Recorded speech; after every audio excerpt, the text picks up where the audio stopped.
Welcome to episode 203 of the official Gamestitch Podcast. I'm Ryan Walton. As always, I'm joined by Dan Reamer. Hello.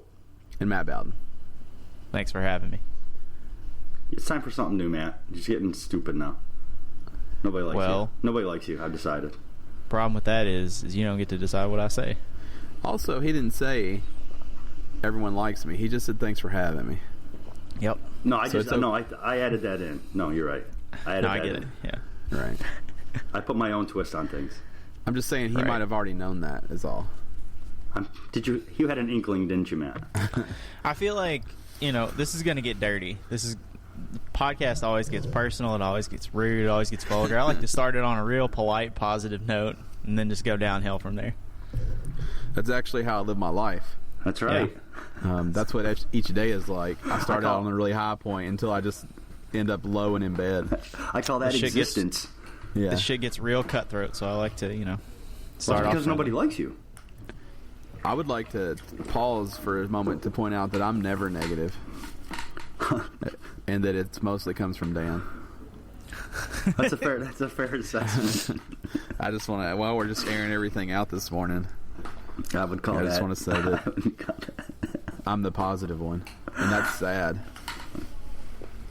Because outside of you two, I would say I'm a pretty negative person. So the fact that I am the sun of this podcast. You're the beam of light to our darkness.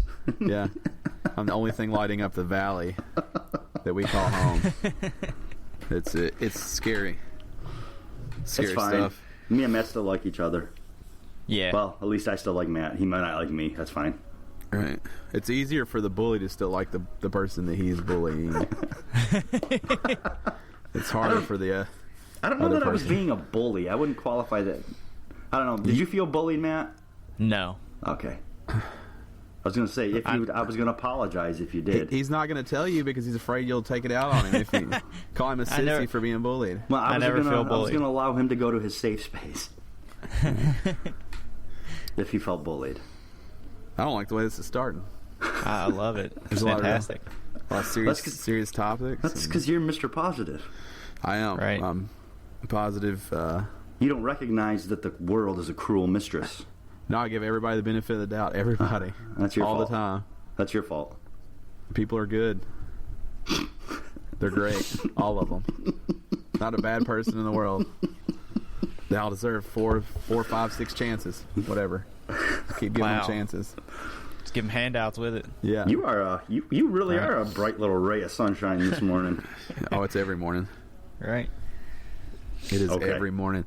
It is. Speaking of, this won't make any sense to you guys, but it's going to be a sweet transition here. Okay. All right. Spreading sunlight and clear skies. I've been playing a lot of Dragon Age, or Dragon Quest Builders, I mean. Oh, okay. That made more sense when you said Dragon Quest. Well, it doesn't make any sense, because what you don't know is that the world's like doom and gloom, and then you do things and it gets bright and sunny again. Sounds boring. Never want to play it. It's going to be on my list. It's going to be on my short list for Game of the Year. First Really? Wellness Awards. Yeah, I love this game. Wow. It's so good. It's Possible swellest game is Dragon Quest. It's so like simple, but it's deep and it's fun and it's cute. Right. It's good. It's super deep. I'm finally on the final chapter, but I'm probably 40 hours in at least. Dang. And, you played the hell out of that game. I've loved every second of it. There's not been a single part where I'm like, this is stupid. Like, they just keep on. Keep on keeping on?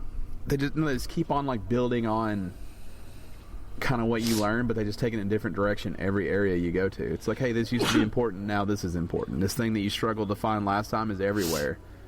Now, let me ask you this. If the very last level you get on, like, a Jeep-type apparatus and you drive off of an exploding planet, are you going to be disappointed? No, but I got in a vehicle this last time. That's one of the most disappointing endings I've ever had. This last chapter, I got on a motorcycle. I built a motorcycle. Oh, man. See, you're gearing up for that last chapter. And I was like, this is different. And I liked it. I just shredding around. Just shredding asphalt. There's no asphalt, just dirt. Just paving that, or pounding that dirt. And, it's just neat. Like, it's silly, and it's Like, it doesn't take itself too serious. You can build like mine carts and tracks and stuff just because it's poking fun at what it already is, which is, you know, a Minecraft RPG that's adorable. It's just really, really good. Everybody should play that game that is interested in building. So are you excited about the open building after this? Like, after you finish the main story, are you going to go in and do the survival build? I don't know, because this game teaches you not to hold on? Not to hold on. Because it more, for me at least, you know, there's 4 chapters. I'm on the 4th one. The first 3, my base has been destroyed at the end of each one. I put it back together on the first one, but the last 2 I just left because I don't see me returning. But depending on how well you do in each chapter, because there's challenges, you unlock stuff for the free build, so that you can kind of show off how well you did in the single player game by building stuff other people wouldn't have access to. Gotcha. Right.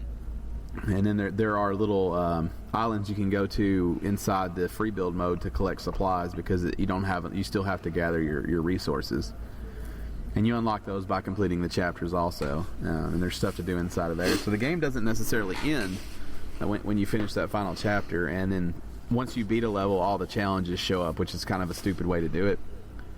You can't see them before. Right. Because they want to add that replay value. And in a game where I feel like you're supposed to take your time and really enjoy it, each area has a challenge for completing it fast, and I don't like that. Well, is that like more that, for replay value? I don't think I would ever want to play that game like that, even if I replayed it. That doesn't sound fun to me. Like, this last chapter, it took me 71 days to complete, and the challenge, I think, was to complete it in 30 days, so I wasn't even in the ballpark. Right. And like, to have to play it that way means that you're really not building your base. You're just blazing through it. You're playing at night when shit gets wild. I just go to bed. I just cycle it back to daylight because I don't need any shit in my life. Right. Because I'm a happy, sunny kind of guy. Right. I was just going to say, that's because of your positivity. Right. So, I mean, there are ways to play it faster as far as the in-game time, but that doesn't seem enjoyable, and it takes away from what I think that game is. That game's a good, like, take your time, do your thing. There's no urgency at all. You know, you can have 2 or 3 quests going at once. You can do them as you want, or you can just fuck around and make your base awesome. Like, it just seems like it's working against itself with that challenge. I don't like that challenge. The other ones are okay, but yeah, it's that game's worth $60, even though I didn't pay $60 for it. I love that game. I might grab it when it goes on way sale. I probably will not. Yeah, I mean, it seems as much fun as Ryan's having with it. It seems like something I might actually sit down and play. I think you would like it more than you liked Minecraft. Who, me? Yeah. Really? Each chapter has a story, lots of dialogue. I mean, it's text, so you're reading it all. But I mean, there is a story, and some of them they're silly and goofy, but they make sense in a game like that. Building is almost like secondary to the quest. Maybe. Okay, maybe. Building is something you do out of necessity. I'll give you maybe. I'll give you a maybe on it. How's that sound? Yeah. If it's $20, I'd say that you would have fun with it. If they were Mass Effect characters, I would love it. Matt could probably lock into it for $40 and still feel good. Think so? Yeah. I mean, it seems like a traditional RPG, which is fine. I usually can pump hours into that, but and it resets every time, like your leveling, your health, like everything. You start over each chapter. Yeah. So there is, like, I kind of try to attack each chapter differently depending on what it wants me to do and not play the same way, which that's the rut I fall into in Minecraft, is I pretty much build the same kind of things. Right. You turn on a brand new level, you go start digging for the same old resources. Exactly. This doesn't do that, because it puts you in an area where you just can't find some things. And every chapter has these portals. There's 3 portals per chapter, and then those send you to different lands where you can collect different resources. So they also pace how fast you can get the things. By separating them out into the portals, you can't get some stuff until they're ready for you to have it. Right. So you struggle at certain parts because they're purposely making you figure out other ways to do things and teaching you that way. It's pretty slick, and they don't just give you the answers. Like, they're blueprints for rooms that you get, but then you can just experiment and build stuff, and you build rooms to get more points and level your base up and things like that, just by trying different things and seeing what you can come up with. It's pretty okay. I think it's like I said, it's on my short list. How about you, Sounds Matt? interesting enough. I ordered. Was it last week that we did the show or the week before? I think it was last week. Last week we did the show, and that afternoon I believe you went on a shopping spree. So I listed a bunch of games that I'd been looking forward to this year, and said that I probably wasn't going to buy them. And we were off the show for maybe an hour, maybe two, and I bought all of them. So True I story. got Rise of the Tomb Raider, Battlefront because it was on sale for $10, Overwatch, Battlefield 1, and what the hell's the other one that I got? I don't know. Lego Harry Potter, and then I have Last Guardian on the way. So bought a fat stack. The only ones to arrive so far have been Battlefront and Tomb Raider. So Battlefront's what it is. I've been putting time into that because it's easy to jump in, play around, have a couple good matches, and jump out whenever I start to lose. And it's Battlefront and it's Star Wars and it's fun.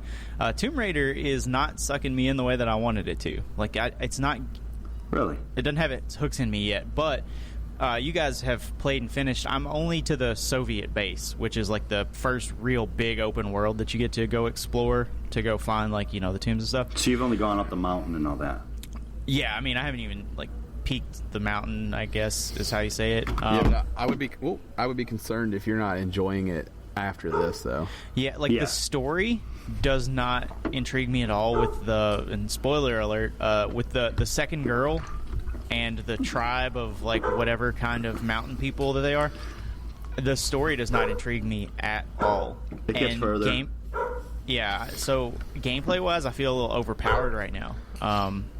I am not struggling to find ammunition. I am not struggling to upgrade anything or level. It seems very like it's handed to me, but I'm also playing on normal difficulty. So what I may do is if this chapter ends and I really just do not feel any kind of connection to the game, I may go back and turn the difficulty up by one and see what I get out of that. I don't think you're going to run into... Here's the thing. As you get... yes, it does do here's what I noticed when I played it. It does a very good job of making you seem like this game is going to be a cakewalk. Yeah. In the very beginning, in the first probably 20 minutes to a half hour, you're like, no problem. This isn't going to be a problem. That's before you actually start to get into shit. Yeah, because the battles are like 2 or 3 guys. The puzzles are not demanding. Once you actually start to get into shit, you start to realize that maybe I wasn't as geared for this as I thought. Yeah. Maybe I need to wander around and pull some fruit from trees and maybe get some shit so I can make some stuff. I did notice that about it too, because that's how I felt when I first played it. I'm like, this game's going to be a cakewalk, which we know me, I'm a lazy piece of shit, so I like a cakewalk. I'll play it on toddler mode all day. That I played on normal mode, just like you are. So I think it swings. It needs to pick up. Yeah. It swings from real easy to all of a sudden you're like, what the fuck just happened? And it starts probably with that bear. Yeah, the bear. The first time you take on the bear, you're like, I feel like there's some shit that I'm really not ready for. Yeah. Yeah, so where I'm at right now, so I was trying to play and not kill any animals. Like, I really didn't want to kill animals at all. If I found a carcass, I'd just scavenge what I needed.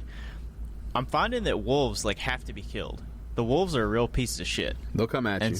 And so anytime I hear, the drum hit, I draw the gun, I start looking around, I just pop a wolf from, 80 yards out, and I just kill them all. I'm not trying to mess with them, because they kill you real fast. But the action of the enemies, that really needs to pick up, because I'm finding that I can go in with a poison arrow and a stealth kill and take out 5 or 6 guys in a matter of seconds.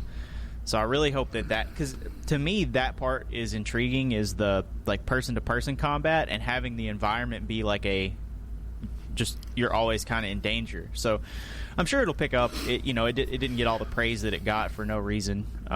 I felt very similar to you when I first started playing it. I was like, this is easy. This is, because the first Tomb Raider is the complete opposite. Yeah. I mean, it puts you in the what the fuck right away. Yeah, you're like you're over your head like all the way up until about the halfway point through that game, and then you finally start having all the weapons and stuff, and you finally start having the skills. But this one, I mean, I've got like 8 or 9 skills already. They slow down. Yeah, and you're gonna have to start making choices on which direction you want to go first. Yep. As far as the upgrade tree goes, because they do slow down, and you do have to start kind of gearing it towards what you want to do. I mean, I've just taken everything that gives you bonus XP at first. That's the first things I always take, or whatever gives you the bonus XP that can keep you leveling. Yeah. And then I've really started gearing towards, because I like using the guns. I'm not a big fan of the arrows, so I've really started gearing towards like the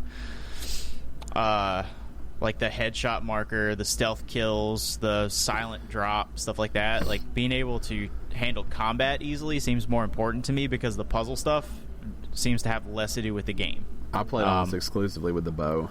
Me too. I play with the bow almost all the time. I like the gun. The guns are fun. The little guns revolver are fun. fun. I'm not a stealthy player, so I need all the help I can get. So the bow just was the route I took to start with because it's also, you know, with the ammo, you can just retrieve your arrows as soon as you grab that perk that lets you pull them back out. Yep. Yeah. So I took that really early on too. I like those poison arrows are great. That's about all I use because if you get a clump of guys standing together, you can take them all out real fast. When I play, I go towards. I always gear up my health regeneration or more health. I always do that first because I'm a survivor. And sometimes I like to run in the middle of some shit, and I really need to. Because if I get if I'm trying to play something stealthy, and I get caught, I just run out in the middle of it, balls to the wall, and just start fucking blazing. Right, you don't try to keep a cool head. I'm not hiding no more. I'm not a coward. I don't run away. Here, shotgun to the face. Right. I try not to ever give myself too much health or damage reductions because I feel like that can make the game too easy. So those are the perks that I usually will never take. And you're gonna get, and trust me, you're gonna get into some puzzles where you're gonna be like, "How the fuck do I get over there?" There was that one. What was the one? Oh, it's way in the last city. Ryan, you finished it, right? Yeah. That one where you got to make that thing turn and flip so that you can get up high enough to launch the catapult. You remember that one? I don't guess I had a problem there. I told you I had a problem with the one where you're in a fucking rowboat, and you didn't have any issues with that one. Oh, yeah. I mean, it just depends on your play style. If you miss one thing when you're looking around, you're like, how the fuck does this even work? Right. Yeah. So it's more about being aware of your surroundings because that game, especially with the puzzles, really incorporates the environment. The environment. Yeah. Some things, I ran into a puzzle I thought could have been a lot more elegant. It was one where it was in a challenge tomb. And it had this. You're like flooding it out, and you have these explosive gas canisters, and you're trying to blow up the holes that let the water come in to fill it up, so you can get to the top. Yeah, but that's like your first challenge tomb. They don't. Oh yeah. It's like the first one. It didn't seem very elegant. This one part of the puzzle, you had to throw the gas canister onto a pallet that was floating, and then let the water out, jump on the pallet, and then throw the gas canister through a hole in the wall. Yep. It didn't take me a lot of time to figure it out. It just didn't seem like the most elegant solution to the puzzle because everything else was so smooth and But you're probably an hour into what took me 19 hours. Right. Yeah. I mean that game has a lot of different faces. I mean you may not like it in the end, but I thought it was very well done, and I thought they do hold your hand through enough of that game that you understand what you're doing, and then they kind of turn you loose. Yeah, like I said, that's what you're going to run into, Matt, is you're going to be like, well, this game's super easy. And it's kind of like, it's not like, how when your parents kind of transition their children to adulthood. Well, this game, the developers kind of say, you know what, you're 7, here's the world. Yeah. I mean, the thing that's holding on to me right now is how much I loved the first Tomb Raider remake. So I'm hoping that by the time I get to the point that you're talking about, that love for the first game holds me over till I get to that point, and then that's something that I like. So it's one thing to keep in mind about Rise is the first one. Probably for 80% of the game, Lara Croft felt like a victim of circumstance. You are not going to find that in Rise. Right, and I think that's what I loved about the first one.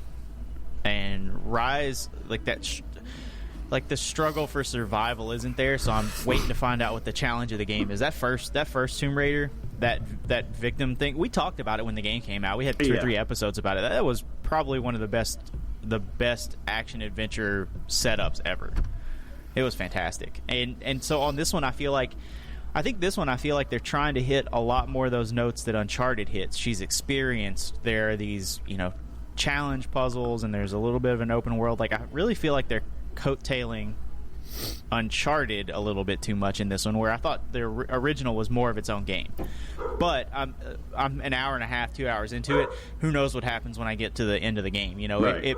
I assume it turns into its own thing. But right now, it feels very like Uncharted, but not as polished. The animations are kind of stuttery, and like the climbing the wall with the axes looks weird to me. And but if the game really takes off, I think I can probably overlook some of the aesthetic, because it seems fun. Yeah, like the fact that she jumps like 27 feet laterally bothers me to no fucking end. Like when you jump, she clears like so does Nate 8 Drake. feet. So does Nate. Yeah. Does it bother you that Nate holds on to cliffs with 2 fingers and just is able to hang there? Or that there's always a giant box, a crate on casters that he can just move to wherever he needs to get to? I think the fluidity in the animation for Uncharted, like I can ignore some of that stuff, and when it starts poking fun in itself, some of the stuff into, like, she jumps at a wall, and she's got both of the hooks on her left hip, right? They're like probably, the tip of the handles are her left hip. She jumps 27 feet out towards a wall that she can hook those things into.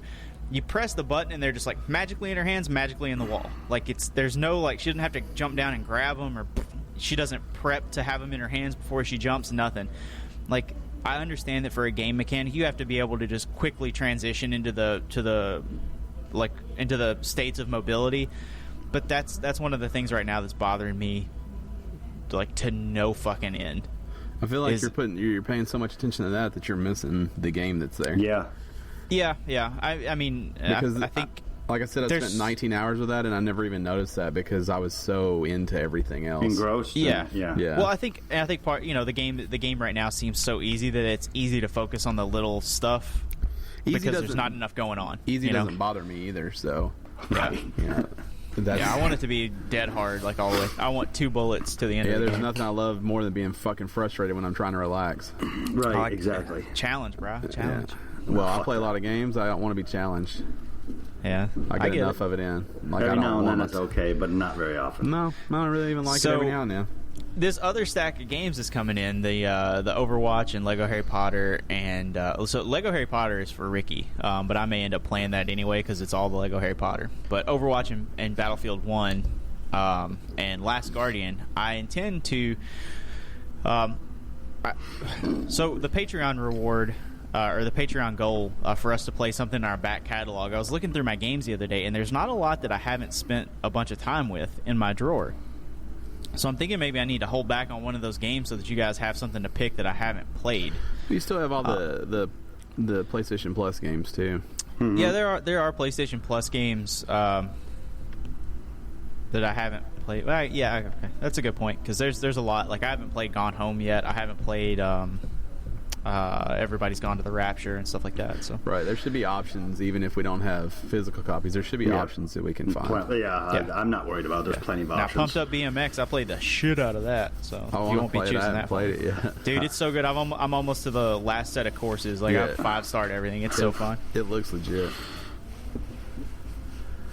So good. Did I talk about Carnival Games VR last week? No, I wish you wouldn't this week either if you're about to. Listen. Me too. It's like being there. No, it's not. It's like being there if you were a cartoon character. That sounds terrible. So the reason I want to talk about it is it's the first game that I can't get the tracking right. There are issues in the tracking for this game, and it's really frustrating because the game is fun.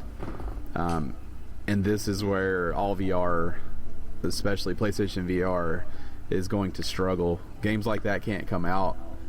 Like, I'll be standing there, everything's fine, I'm popping the darts with the balloon, and next thing I know, my fucking, my dart just flies off my hand and stabs, like, into the counter in front of me, and I didn't even move. Yeah. Or it'll just tell me I'm out of the play zone, even though I haven't moved at all. I'm still staring right where I was. My head didn't move anything. It just tells me I'm out of the playing zone. The screen goes black. Did you see I saw a video on the internet of VR of the guy trying to put the magazines in the guns. Did you guys see this? No. Oh man, it's fucking hilarious. But he keeps missing and it won't go in, and he throws him down, grabs another gun. He's trying to, it won't happen. I will say, it's so funny. In my past experience, a lot of it has to do with the setup, how far away you are, the lighting behind you and stuff. But there is no correct setup for carnival games. Like, so is it user error or is it programming error? No, it's just tracking error. Like it just doesn't track well enough for what it's trying to do. I mean, when you think about some of the movements in the way that you throw things, and it's tracking the the move wand. Is it too fast? No, so as you go to throw, the light is less visible because of how you hold that controller.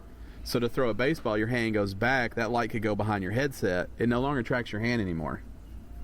Yeah. So then your hand on the screen fucks up, but it doesn't throw the ball. It doesn't remember where it last saw an atone. But then when you go forward, all of a sudden it snaps back to where it really was.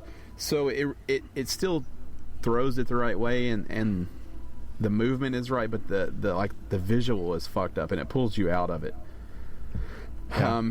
You have to start like trying to find ways to like cheat each game, like the way that game works. Right. But it sucks because the game is fun. Like every now and then you find a game that really just fucking works, and it's a blast. Like there's one where you throw the baseballs at the milk jug. That game is on point, and I could probably play that for a couple of hours each day and still have fun. But then some of them are just totally fucked. They don't make any sense at all. They don't work right. Like there's a ring toss one that I just fucking cannot get to work, and I have a lot of issues out of the skee ball too. Like it gets fucking wild. So I don't know. I mean, it was only $10. I think it's normally $20, but I caught it for half off. But I mean, if that was my first experience in VR, I would be really disappointed. And then I jumped into Gary the Gull, which is free. It's a VR experience. It's not a game. It's a talking seagull that you can nod and talk to and things like that. It's totally fucking broken. That sounds terrible. He did acknowledge the fact that I was nodding up and down like he was supposed to, and then eventually the game just crashed on me and booted me back to the home screen. So I just went ahead and uninstalled that. Yeah, because it's clearly not ready for me yet. But it was free. I picked up Bound, which has VR support. I didn't play it yet, but I'm excited about it. It looks like a lot of fun. And I picked up the My Genesis VR, which is like a weird $3 VR thing. Yeah. And we'll see how that is. But yeah, Carnival Games needs to not be the future of VR. And based off the games that are hitting the store, it doesn't look like it is. You know, it looks like they're taking a much more serious approach with it. But that was a fucking nightmare. A disaster. And I played it 3 times. I mean, it is, but it isn't. Like, I mean, I've played that game for probably 5 hours now. Like, I still have fun with it. You just have to sort through the bullshit to find the ones that work. Well, that's not as bad as Gary the Gull. It doesn't sound like. No, or you have to just think about it. Like, there's one where you're throwing the ball in the dunk tank. You just have to like, don't worry about the way you would throw the ball, and throw it in the way that it can see the light the whole time. That's but you shouldn't have to do that. That's what breaks the experience a little bit. Right. Like now I feel like I'm playing a game and not like I'm standing in a carnival throwing the ball, because I'm having to fucking pay attention to how I throw it. Right. You have to worry about whether or not something that you can't physically see is being seen by the camera. Right. But the fun is there. Like it's goofy, like silly fun, and that part is pretty cool. But they got to get the tracking better, or they got to figure out things that you're doing that don't cause you to just naturally hide the light. Yeah. So, nice. Have you played, or are you going to get Eagle Flight? Yeah, it's on my Christmas list. So that and Robinson the Journey. I'm curious about Eagle Flight. I'm excited about both of those. I just don't want to. I don't want to get them yet, because I'm waiting. Ubisoft also announced that all of their VR titles will be cross-platform for Oculus and Vive with PlayStation VR. So when you play online, you'll play with the entire VR user base. Right. In order to get you enough players for it to make sense. So that's cool. Every Ubisoft VR game that comes out in the future, and I think it's starting with Eagle Flight, will tap into that whole community, so you have enough people to play with. Well, that'll be fun. Yeah. For you. And then I'll jump back into No Man's Sky. Oh, I forgot about the update. I haven't had a chance to yet. Shit. Yeah. How's that? Tell me about it. So I only played the space station, and then Rocket League started calling. Right. So it's noticeably different as soon as you jump in. Some of the just the design, the textures. Any Atlas Pass V1 doors on the space station are automatically unlocked. So if you didn't have the Atlas Pass, like I didn't, I could immediately go back there. Just to hold. The space stations are populated. There was like 4 or 5 dudes in my space station, just chilling up there. Because of the bases and the way you can build your bases, you can hire people to take care of them. So you can hire people to farm them or to build weapons or whatever it is.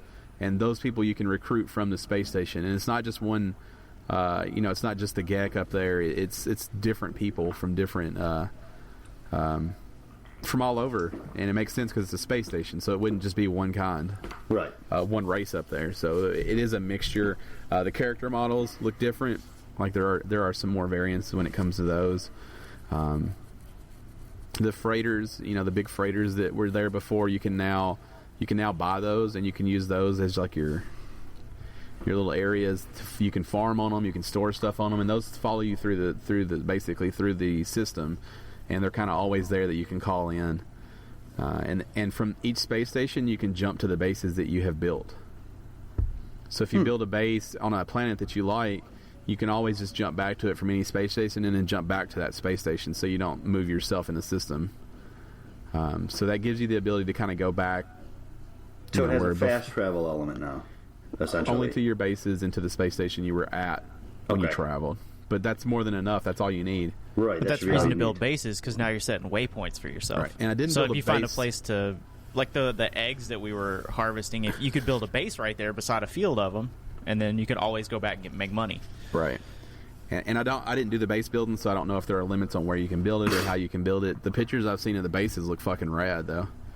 So I don't know how deep that is, but did you say rad? You said rad? Yeah, radical, man. Yeah, they look radical for sure, tubular. Yeah, dude, righteous. They look really cool. Like they don't look like you're popping down on something that would already be there. Like it looks different. Yeah. Yeah, totally. Looks different, bro. Which is what I mean. It shouldn't look like all the other buildings that are there. It should look like something you did. Yeah. And I'm interested to see how much play they give you with that and how much you can make it your own. But this seems like the way to get the resources and the money is to build this base and get people in there working for you and say, hey, I need this, so that they can collect that for you, or I need money or whatever. It seems like this kind of will keep that game going for you so that you can just freely explore and not worry about those things. Yeah. It might have been easier before I was fully upgraded. Maybe it should have been on the disc, some would say, when it shipped. But I think it's a good first step. We talked about it last week. Yeah. We didn't know what was in it when we recorded, but that's kind of what it was. And I'm excited to get back into it. Definitely got me excited again. Well, yeah, I think I might put some time into that. I haven't had a chance to get back to it. I haven't had a chance to game much this week. Despite that fact, I had what may be one of my best weeks ever. Tell us about it. I'm going to. Because I know what happened. Hey, Dan. Hey. Tell us about it. Okay. I'm going to. What if you just told us about it, though? I might. I'm thinking. Okay. Hold on. Sounds good. All right, I'm going to. Fuck it. Okay, first things first. We'll start here. Ryan, you won't care about this. This week was the CW DC TV Universe 4-show crossover. The Invasion storyline. The wait's over. It's fucking awesome. It's fucking awesome. So I got that. A few weeks ago, you guys heard me complain about the banks and lawyers not being able to do their job that they have a fucking degree in. Yeah, dude. Well, it turns out that they acknowledged that. We've been saving for all our different costs for closing on the house. Well, we finally closed on the house, and it turns out that their mistakes actually benefited us to the point of half of what we needed. Nice. Which, if you're familiar with how math works, means we had half of that to just have now instead of having to spend. So paid off my wife's car, got a couple of cool things, one of which would be an Xbox One. So I finally have one of those. Finally got it hooked up, going, playing. I've started playing it, and so far I haven't played it very long. The interface needs a little bit of work, I think. The like the cross media browser The thing? blades. Yeah, I mean, it's The okay. blades. It's okay. It definitely seems to be a little more. It's more. I don't know. Complex isn't the right word, but it draws your attention a little more than the PlayStation crossbar does. It's not as bland, I guess. The PlayStation bar to me has always been kind of bland. I don't think the blades are on Xbox. It still needs some work, but it's not as just blah. Yeah, so I think the PlayStation one is very user friendly, but not as sparkly. But the Xbox One to me is there's a learning curve that there is not with the PlayStation. Yeah, I agree with that. Yeah, but it does look like it's very flash, and I just don't know if I need all that. it's a little bit more blingy. Yeah, but I don't know if PlayStation has taught me that I don't need that. I just need to be able to get to whatever I'm trying to do. But also on PlayStation, I have a hard time exploring the different options on it. This I've gone through and explored to see what else is out there because of the flash and the bling and So this is more. It's on fleek. Yeah, right. Please never. I don't know what that again. means. So What you're talking about? This is more about me. But when I first started, when I first got my Xbox One, and I installed some shit, I couldn't figure out how the fuck to find my games. No, it's in the bar that says My Games and It's apps. different now. It didn't look like that then. No. But I was like, I don't even know how to get to the stuff that is mine. Like, I don't even know how to find that stuff. Like, in PlayStation, it's just in your face right there in front. Right. But I couldn't, like, it's not. On here, it's like, hey, what if you clicked on Twitch? What if you bought the new Gears of War? What if you did this? And I'm like, well, what if you showed me what's mine? Like, why isn't that right up front and the other stuff around this? Right. So there was definitely a learning curve when it came to that. Person. Yeah, depending on the person, I can see that. It makes me want to explore the other options that it offers. I don't have time for that. I understand. I do. I'm on a schedule. Nobody's got time for that. But I'm considering signing up for EA Access. EA Access is cool. Do you have it? No, I don't have I just recently was made aware that you don't need Xbox Live to get EA Access, but I don't have Live, so the longest time I thought that I couldn't have it. Okay. I just didn't get Live because none of my friends had an Xbox. Right. And we had some listeners that I want to play with, but I don't know that we play the same kind of games. Right. So I didn't have anybody to play with. Now, when Sea of Thieves comes out, that's my jam. I got like a year to convince you to get it. You'll be getting... Yeah, you do. Where we can be pirates on the open sea together. That sounds terrible. I don't know. Maybe it might not be bad with friends. Yeah, chasing booty. I could probably do it with friends. Yeah, I'm excited. That game looks cool to me, and I think it would be fun to play with somebody. You're not going to get Forza, I assume, so that won't be one we play together. I probably won't get Forza. Right, so still finding stuff to play together might be a challenge. But well, what we could do? You know what? You're gonna this is think already I'm a an bad idiot. idea with the setup. Because you just didn't tell me what it was. It's already a bad idea. You're probably right. I know when we played Division on PS4, it's a bad idea. Hold on. Yeah. We had some issues because I was so far ahead of you. However, I got the Division as part of my deal. I got the Division with this. I will be starting over from zero. We could play that together, both starting over That from means zero. Ryan has to go buy it, though. Is the Division $10? I think it was $14.99. If I could find it for $14.99, Because but the thing is, it wouldn't be that unevenness anymore. I can't even remember.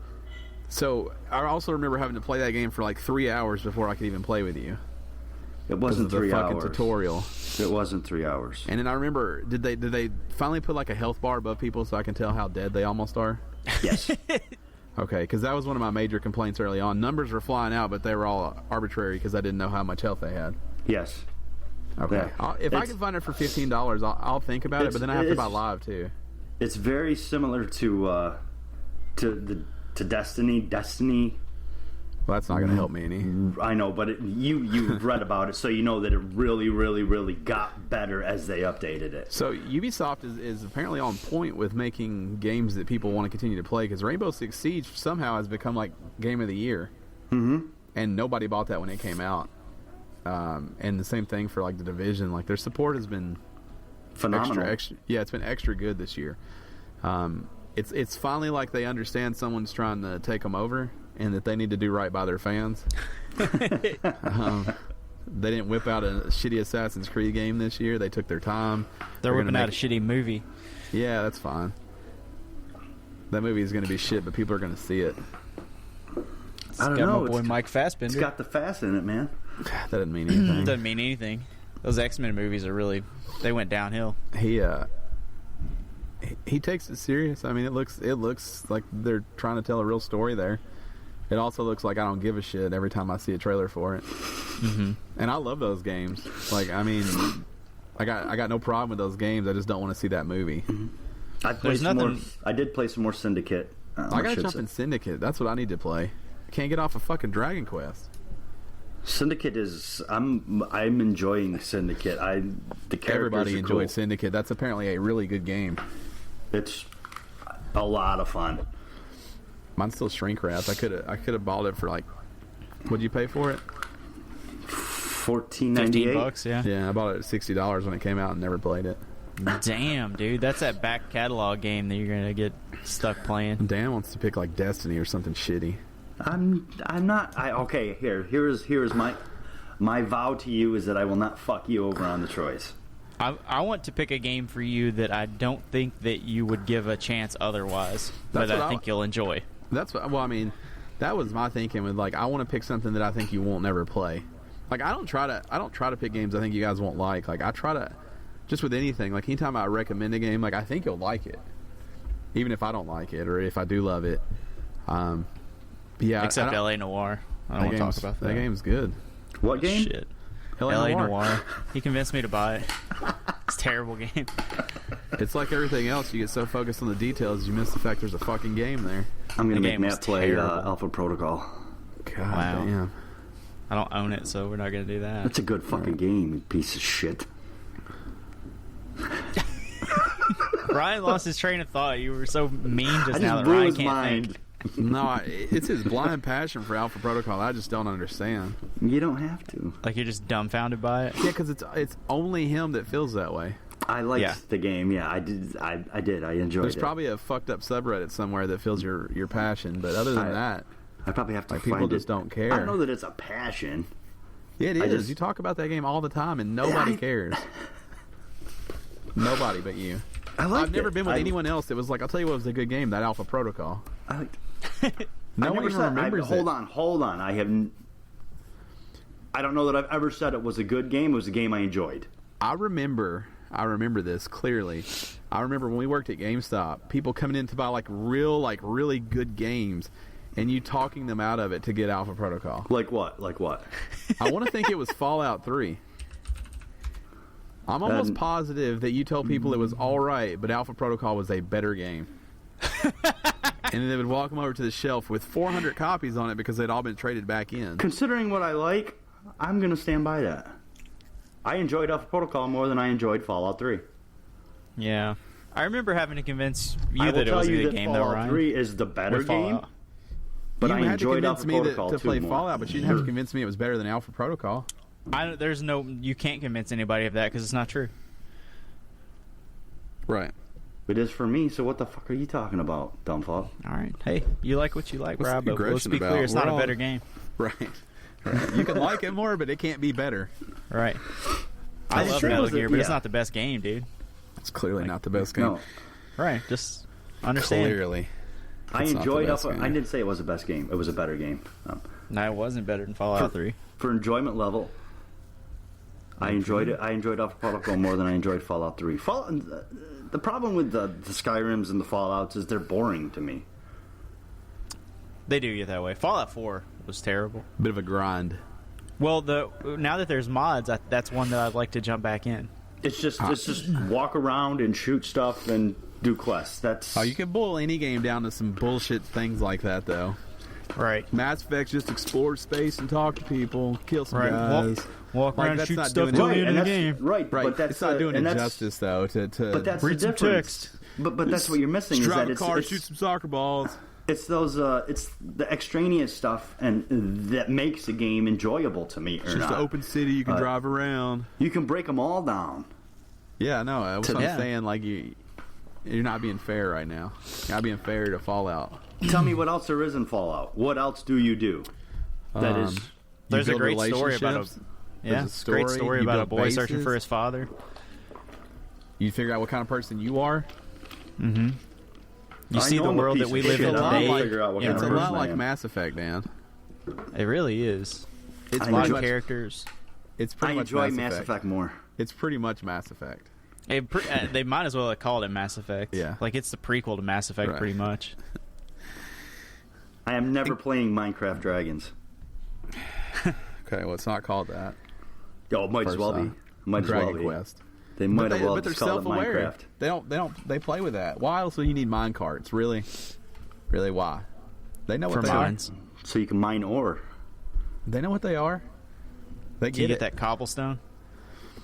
There's mine carts in Tomb Raider there's 2. stone. Or in Rise of the Tomb Raider. That doesn't mean that they're making fun of Minecraft. But but it's not exactly the same. You're not mining like single blocks in Tomb Raider unless you play a you different are version. like breaking branches off trees, though. Yeah? Yeah, you to- are, which is weird. Upgrade your bow and arrow. And raiding bird nests to get some feathers. One feather. You have to a shoot it single- down with an arrow to get the one feather to make the arrow again. That's stupid. I You got just to shoot scoop the up that birds. perk. You I got to just scoop shoot up the that perk. birds. Well, Matt doesn't want to I- kill wildlife. I scoop Oh, up yeah. that perk of just not shooting the nests. If I can't get to it on foot, I don't get to it. When I Go eat- started, I also go eat didn't some want to kill tofu. animals because I love them. After Yeah. about 3 hours of that game, I murdered everything that crossed my path. I shot a deer right when I started, and I've never felt worse about anything in my whole life. I put an arrow right through this big, beautiful buck's forehead, and he trotted off in pain and then died later. The I sad felt part, so bad. the sad part is when they don't die immediately, and you have to go finish the job. Right. Because sometimes they don't ever die. They like, and they just keep running off. And you have And you to, just leave it to suffer. no, you go at it with those mountain ticks. Yeah. Those ice Jesus picks. Christ. It's real That's life, murder. man. You can't let. I mean, That arrows is are murder. valuable. It's kill or be killed, my friend. That's right. That deer looked at me some sort of way. It looked at me some, and then you'll have some exotic animals later on that are some real pieces of shit. That fucking Wow. tiger. That tiger run up on a brother. I'm not there yet. fucking Spoiler, tiger. God damn it. Oh, wait till you get to the... Never mind. Wait till you get to the elephant. That fucking hippopotamus, a piece of shit. Really? man- There's a hippo? That manatee comes at you. Oh, you got to be in the water. I don't like The that fucking already. water Manatee horse. comes at you. Motherfucker. They're water cows. The water horse. Sea cows. Sea cows. Cows of the sea. You can get them in cans. That manatee meat's good. It's kind of fatty, but it's good. Make a good sandwich. Nobody knows favorite where to part go was- from here. Well, No, I'm no. just waiting on you now. No. You can't talk. You make one I'm sorry. eating manatee joke, and everybody gets real quiet. Yeah, eating a manatee might as well be a mic drop. Done. You make one manatee sandwich reference, and everybody gets quiet. That's what's wrong with society. You can't eat a manatee. In case this is your first time here, this is the official Gamestitch Podcast. The three best bros get together. Best buds. Threesome. Stop. I don't. Nope, now it's weird. Triple Nah, pack. Yep, you were fine until you went there. We get together every week and we discuss our opinions. Sometimes they're wrong, Dan. And then we get off topic.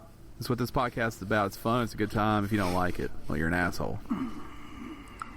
Bitches. Are you back on that again? No. I thought we moved past that. Well, you said asshole, so I figured what the hell. But assholes is like, you could be an asshole and still be an okay person, but if you're a can be bitch, your you're bitch, always too. a bitch. No. You're just a bitch. No. I ain't got no room for punk ass bitches in my life. Okay. No room. I do. I always got room for bitches. In case you've never been here before, this podcast posts every Monday at 6 a.m. on podcast services around the world at Central Standard Time, because that's the time zone I'm on, and it's the only one I care about. So look for that on whatever service you listen to. Make sure you rate us over there on the iTunes, the Stitcher, the SoundCloud. If they let you rate us, then you should rate us, follow us, subscribe to us, all those things. And 4 weeks ago, we launched the Patreon. Patreon.com/Gamestitch. And you should check that out. We have lots of cool rewards. We have cool goals. We're trying to grow this show. We're trying to grow the audience. We have some fun stuff. Matt talked about the goal for playing our back catalog. We're still only $4 away from that. So pledge anything you want, but there are rewards the more you pledge. If you don't have anything to give us, that's cool too. This podcast is going to always be free. And it's always going to be there for you Monday Central Standard Time, 6 a.m. The only time zone that matters. Let's talk about, it's a busy week. There's a lot happening. There's a lot of shows. I'm not sure we're going to be able to hit everything. I mean, it sounds like a quitter mentality to me. Mm-hmm. Okay. I'm okay with that. Sounds like you're a giver-upper. Sometimes. Sometimes. So the Game Awards happened. The Jeff Keighley special. Jeff Keighley Power Hour. Friday night. Friday night? Yeah, Friday It was Yes, Friday night. It was Friday night. So it felt a lot like last year's to me. The announcements kind of overshadow the awards. I think that's what it is, though, isn't it? Yeah. Isn't it just really for the announcements? But do we need another show? Like, that's the thing. If it's not about the awards, do we need another show? Because there's already too many. I like it because it's. I like the VGAs. I think they're great. Because I like the industry. Like the stuff that's not the awards, like the Kojima. Well, I guess it is award, but where Kojima came out for the award that he was supposed to receive last year. Yeah, I guess so. I don't know how to gather the words. Like, to me, it seems a lot less about what sells the best at the VGAs and a lot more about what the industry and what the critics really like that came out in the year. It seems a lot less commercial, other than like promoting the new games. But it seems like an awards show that's a fan service and not an industry like fluff job. I just wish, and before somebody writes in, just the Game Awards, no VGAs anymore. Spike owns that, I think. Oh yeah, sorry. I just think, like, I agree with what you're saying. That's why I want to see, like, I don't want to see, Street Fighter V won the best fighting game. Like, okay, let those people talk. Right. Like, let them have their moment, because that's what this should be. You can still show a trailer for whatever you want, but, like, let those people have their moments, because only about half of the awards actually got shown. The other were just announced by Jeff. And I just, to me, and I mean, I've seen award shows. I know how it works. Like, I get it. You got to have the song and dance. You got to do all that stuff. But I just wish there was more of that. I'm more of an industry show that they let you in on. Right. I mean, here's when you watch the Academy Awards, you watch the CMAs, you watch, and the Emmys, any of those. The Video Game Awards is very different in the sense that it becomes almost more about the announcements than who was the best performer, what was the best. I mean, you watch the VMAs, you don't, or the CMAs, nobody's dropping a new album every commercial break, and that's true. That's kind of what a standard has been set for what an award show could be, and I understand that video games is about breaking the mold, but we already have so many shows that I don't know that that's necessary for the VMAs. Let the VMAs be about the industry and not about the fans. The fans have enough out there to be geared towards that should be the industry's night to shine. And it gives gamers a little bit of an insight into what goes on with that. which I think really, if they had a little bit more understanding of how the industry works and what happens in the industry, then it's very possible that we may have a better understanding of some of the situations that arise in games that, the internet blows up about, how hard that really is, what really goes into that. And there was a really good, I'm kind of going to jump ahead a little bit here, but Nolan North won Best Performance. And he made it a point to let everyone know that performance is not just his performance. His performance is probably the least important performance, because the performance of the publisher and the developers and the sound people and the IT people that are on computers, they're performers too. And their performance matters more, because without their performance, his performance doesn't exist. Yeah, and I think he was pointing out a little bit too about the voiceover strike. Well, yeah, I know the voice exactly actor strike. I know exactly where that was geared. He was making a point to tell him, quit being babies, because you wouldn't have a job if everybody's a performer. We can't all take more. These won't exist. Right. Exactly. So I'm jumping ahead a little bit, but I just think I understand the entertaining right now. I understand they're online only. They're not on TV anymore. But I think the VMAs need to kind of back off of the appearance of just being another show to highlight the newest trailer or announce the newest game, and get back to what. And maybe this is just because I'm an old traditionalist, but get back to what award shows are about. To me, the CMAs do it perfectly, because they are very entertaining, but they are about the industry. I think the world premieres have their place there, but they have got to make it more about the awards and those conversations, those people that you never get to hear from. Well, I mean, so to Dan's point, part of the CMAs and part of like the VMAs and BET and all that stuff, part of what makes those cool is you have the performances by the people who won some awards, right? But how do you really do that at a game show, right? How do you do that at a game award show? You show off trailers for their upcoming games, instead of having them come out and play a song, which they tried this year. Right, but weird. That takes the problem with that is that takes the focus off the accolades that you're trying to give out now. I think that's even okay, but why isn't it like, hey, this person won an award, now we're going to show you a trailer, instead of, we can't show you that because we have to show you a trailer.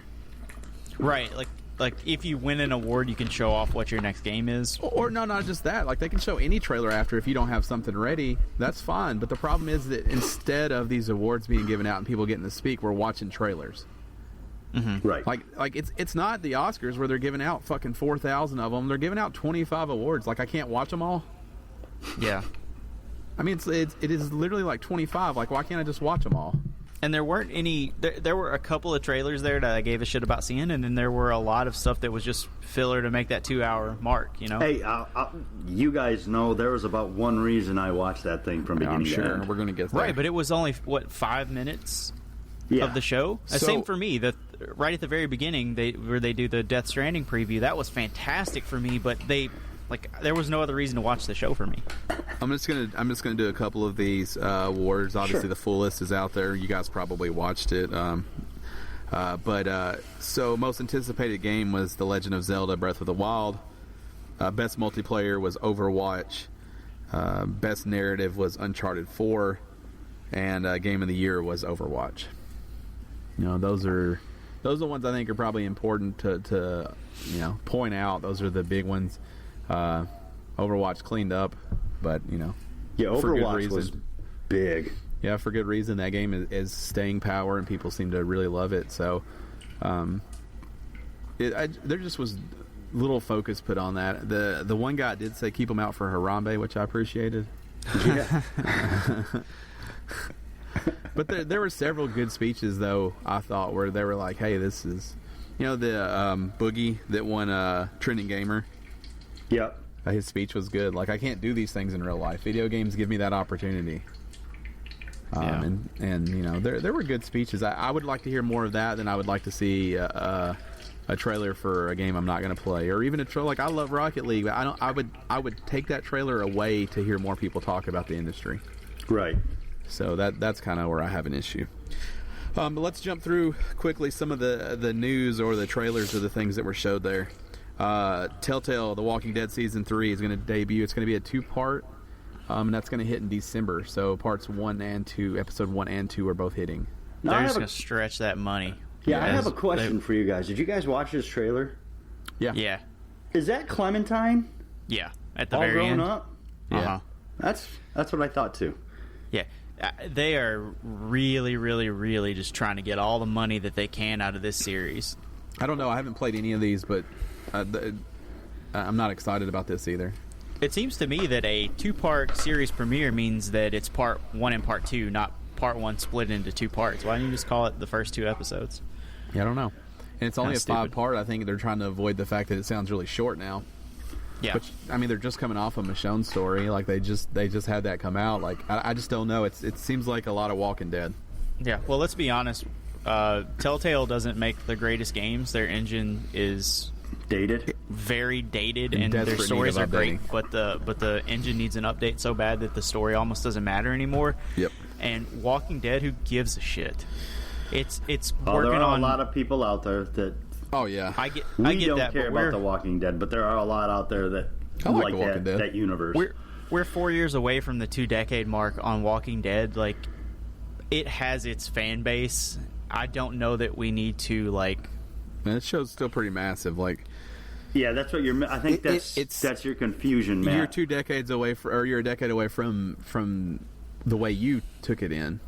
Yeah, we're 2 decades away, or we're 4 years away from the 2-decade mark. Right, on how we were introduced and were involved with Right. that universe. Yeah, A lot of people were not. You know, For a it's lot what? of people, it's 6 years old. Right.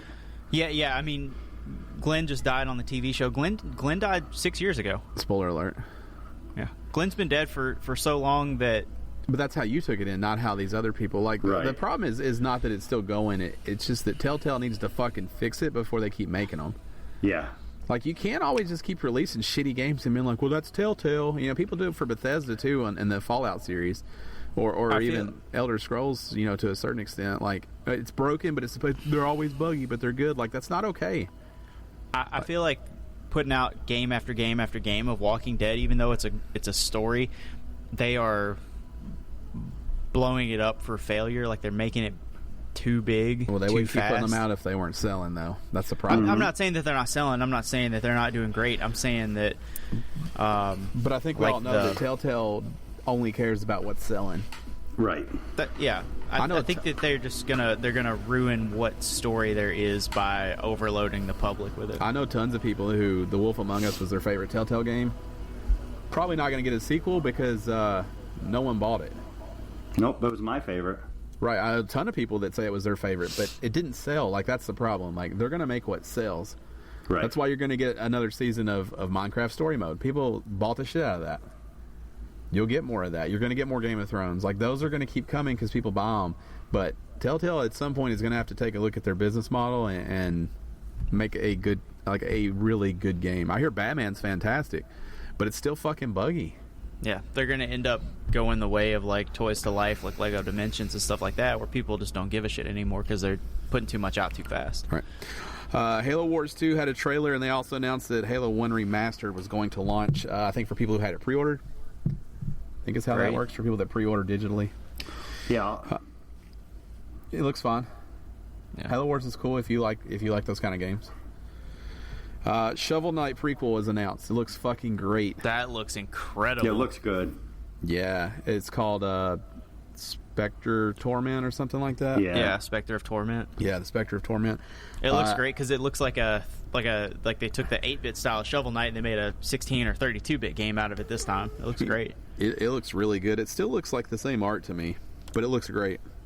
It's got a lot more fluidity and more detailed animations, I thought. You don't just play as Spectre Knight either, but it looks fucking great, and I can't wait for that.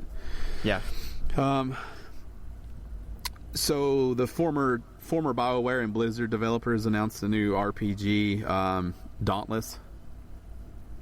It looks fine. All right. Yeah. It looks all right. Fine. World premiere. Yeah. Yeah.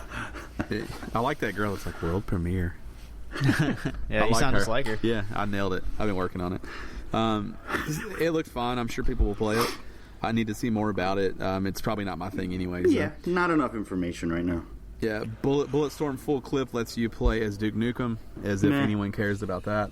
That was a great game, but does it need a remastered edition? Does it need to come out on next gen? Do you need to play as Duke Nukem? I think Duke Nukem cheapens it, because what a cool game Bulletstorm was. Duke Nukem cheapens everything. In its time. Like, yeah, it was very much of its time, though. Yeah. It was cool when it came out. Right. Prey 2's new trailer. The game looks fucking creepy. It does look creepy. It looks nothing like the original Prey, which we knew was coming, but which holy is shit. good Which because is good. the original Prey was as it was fun to play. That was another game for its time, you know. Of its time, yeah. Right. With Yeah, the gravity boots, and it was neat for what it Native was American at the spirit time. world. But Yeah. Speaking of Telltale beating the shit out of a dead horse, Guardians of the Galaxy. yeah, Jesus Christ. Well, there's a new movie coming, so they got to jump on that. So, Telltale is just like hey, we need somebody to make a game so we can slaughter this cash cow. They're like, we'll take it. Right. We'll make that game for you. And they also showed off in the pre-show the next Rocket League free DLC it's going to hit, which is the new Arc Stadium, and they showed off the new car, which I can't remember the name of right now. Cool preview though with the card. Yes, like, you can tell they're spending some money trailing through outer on space. the reveal trailers now. Yep. It looks cool. I mean, that stuff is always awesome. They give the stadiums away for free. The cars are typically $2. I mean, that game has the right business model when it comes to DLC. It's cheap and it's constant. and we don't get sick of it. Oh man, it's so good. I gotta play. I looked. There was a couple times when I was able to get on late at night because with moving and everything. I mean, my time is very limited right now, Right. And my spare time. So I've looked, and you guys weren't on playing. You were on one night, I think, when I was on. You were playing Dragon Quest Builders. Yep, we played 3 nights this week. And I wasn't on any of those nights. Yeah. So the game's awesome. So fast forward to the only 2 things that you 2 really cared about from the Game Awards. Yeah. And Dan, we'll go first there. Mass Effect Andromeda showed off gameplay for the first time with someone. What you would assume someone actually played it. Not live, but that was actual gameplay footage, and not something that was pre-rendered. That's true. Package. That's true. Oh, What are you your want my thoughts? opinion? Did you ruin your pants? I can't believe that you're not just wanting to give me your opinion. I can't fucking wait for this game. I am. Oh, I want to play it now. I want to play it fucking now. I like the idea of crafting in the Mass Effect universe. That's fucking awesome. They showed off. I'm just gonna. Actually, I do have a little bit of a complaint. I know that this was. I'm sure they're still working on this game, even though it's set to release first quarter of 2017. The human facial animations look a little weird to me still right now. They don't look incredibly upgraded from the last trilogy, and there seemed to be some problems with the lip syncing. It's fun. It's a BioWare game. No. Yeah. So people BioWare do. and Bethesda, that's what happens. I'm not really. It was a small concern right now. I'm sure there's going to be tweaks that continue, but I think it's also important to remember. I know some of these are complaints I've read on the internet as well. Especially the lip syncing definitely needs to be worked on. I think we'll see that change. I think that will get better as they continue to work on it before it releases. I think it's important to remember with the facial animations that yes, they are weird. I'm sure they're going to continue to tweak, but they're also everything's created out of the customizable model. So anytime you're doing that with the amount of animations that go into the Mass Effect world, I think you don't necessarily have to allow for that, but you need to understand that all those faces, all those animations are. It's not a simple development process. Give them a pass. I'm not giving them a pass. I didn't say I was giving them a pass. Because it's a great game. BioWare makes great games. They get a pass. I'll give them the same pass, Dan. I think you're right on this. When you're talking about something that complex, you can't expect every single one of them to look exactly perfect. And I agree with that, but those are the things I'm talking about. Like, there are companies who make great games who get passes on things because of the scope of it. It is what it is. Like that's always the thing. Like, people are weird in Fallout. Yeah. But that's the thing. But how big is that game, right? Yeah, that's the thing. You get a pass because there's thousands of people. Yeah. So I'm gonna buy Mass Effect based on what I saw at the Game Awards. Yeah, I think I might buy it too. It looks really good. I mean, the combat and the overworld and all that. It looks cool. Yeah, that's one of the first games that I've seen that I thought, man, that looks like a next gen. It was really pretty. Yeah, really polished. Yeah, it looked very good. This looks like what I expected to come out on PS4. Yeah, you know, it looks good. I think the multiplayer, I do. If you guys get it, I think we'll have a lot of fun with the multiplayer. I think we'd have had a lot of fun with the Mass Effect 3 multiplayer, but you guys didn't want to give it a chance. There's no if. I'm getting Andromeda, they so need we'll be to stop playing that together. showing it. Yep. And I'm going to say the same thing about the thing that Matt's fixing to talk about. When I'll disagree with you on that when we get into it, but yeah, I think Mass Effect is one of those games where leaving everything to surprise benefits. I think the more they show of that game and the more they reveal of what planets you're going to, the more easy it is to figure out what that story arc is going to be. Mm-hmm.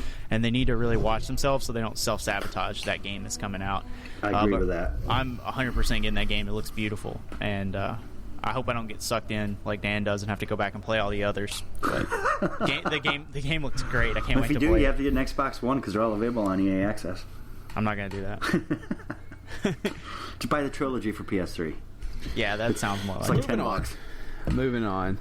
Death Stranding showed off. Kojima. Well, first off, we should back up to Jeff Keighley. Almost cried several times. Yeah, trying to give this industry icon award to Kojima, that Kojima didn't want, which he politely declined apparently for the last 12 months, right?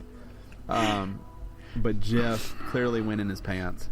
He's a bit of a knobber on old Hideo, isn't he? Yeah, boy, he they're loved buddies. him. Well, he told him he loves him too. Like, it's not lost on Kojima. Like, he gets it. Like, they're bros. Yeah. I think they talk to each other like on the phone on the weekends. Yeah, well, when Keighley decided to do the video game awards after everything kind of blew up with the VGAs, like there were people who supported him, and he's very thankful to those people, and you could see him kind of get teary anytime he talked about any of those people who, Rockstar was one who was like totally on board for him to do that, and it means a lot, I'm sure, when you're putting everything you own into the idea of doing an award show, which could easily be something people don't care about. But man, he was all over his boy Hideo. Yeah, all over, embarrassingly almost. Anyways, he comes up, says like two things. He says, "Thank you. Thought I wasn't going to make games anymore, or thought I was in a bad place. Turns out I'm not. You guys are awesome." But then he shows off the trailer for Death Stranding. Yeah, this is how I felt after I watched it. Speechless, Ryan? I mean, I don't know what the fuck I saw. It looks great. So last week or the week great, before... Is great the word we're saying?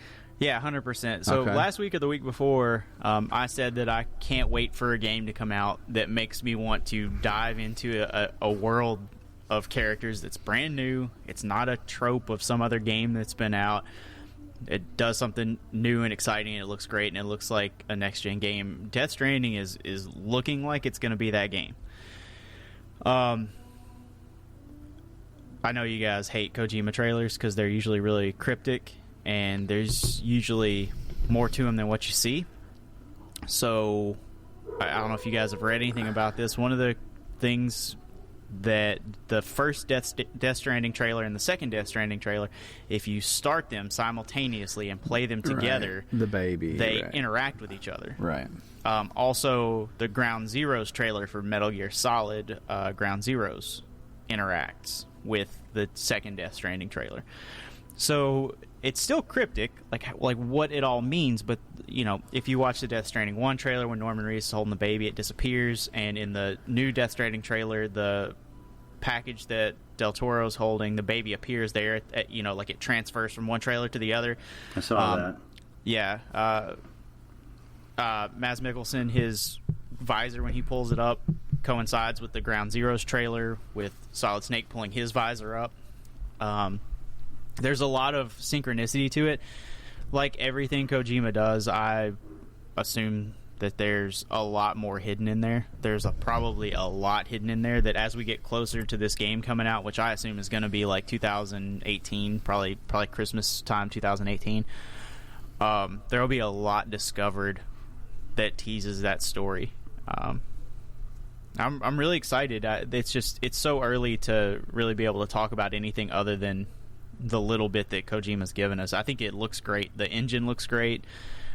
Characters look great. I think he's got a great group of actors lined up to help with the project. I have no idea what that story could possibly be about, but it's very like Edge of Tomorrow, Children of Man. Like, it's got that vibe, and so I like that.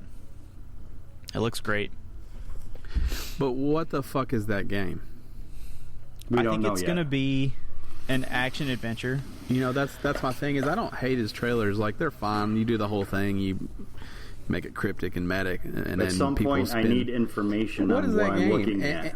And here's so earlier I kind of alluded to this. They need to stop showing it because this game, I think, at best, isn't out till 2019, and you are building the hype. Way too early? Way too early. I would much prefer... You revealed it. I get it. Sony needed to do that. Kojima needed to do that. Like, you need to go away now. You need to go work on the game. You have a engine. Like, you apparently have a path. Like, go work on it now. Because what you can't do is show it at every single award show or conference for the next 3 years. Like, I don't want to see that. Yeah. Well, you don't want it to become The Division or games like that. I mean, if it's a 9-hour game, 10-hour game, you can't fucking show me 3 hours of it. Yeah, like I think gameplay wise, a lot of the speculation is that the story is going to be a time paradox, like a Looper type game. So if you've seen Looper or Edge of Tomorrow or Arrival or anything like that, like, it's going to work on that concept. I think visually, I mean, it's probably going to take a lot of different turns. I think it's going to move through a lot of different story arcs and stuff. But I think at its core, it's going to be an action adventure game that's about time looping, like time folding back on itself, or like repeating the same. The thing that happens in the past affects the thing in the future, or vice versa. Like that idea of looped time is going to be the main concept. He's always had time paradoxes be part of his games. The music is what really got me excited because it was very Snatcher. It was very like throwbacky to his first video game, and if it has that like 1980s Invasion of the Body Snatchers type vibe, that would be very cool. But I think you're right. I think if this game isn't coming out in 2018, I think he may be building the hype too soon. But that's also Kojima's thing. I mean, he had the White Horse trailer for Metal Gear Solid 5 like 4 years before it was ever coming out. But you knew what that was. He always shows a lot.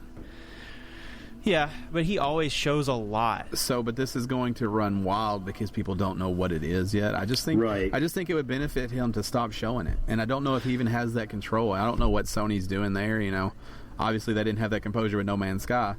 So, well, I've always hoped that it was Konami that was telling him, like, hey, you better have a trailer ready to go at every event but is it just this Sony? year. Is it but Sony maybe that's Kojima's thing. Maybe it his is. thing is to tease his games that much. Right. Maybe, he likes the spotlight.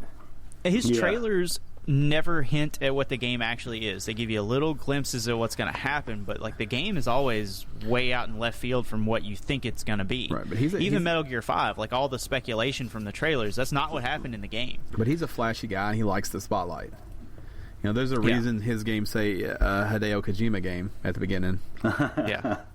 And there's a reason his name is everywhere. There's a reason he walked down on some fake ass steps at E3 that were fucking awesome. Like, I mean, he likes the show. Yeah, and that's fine, but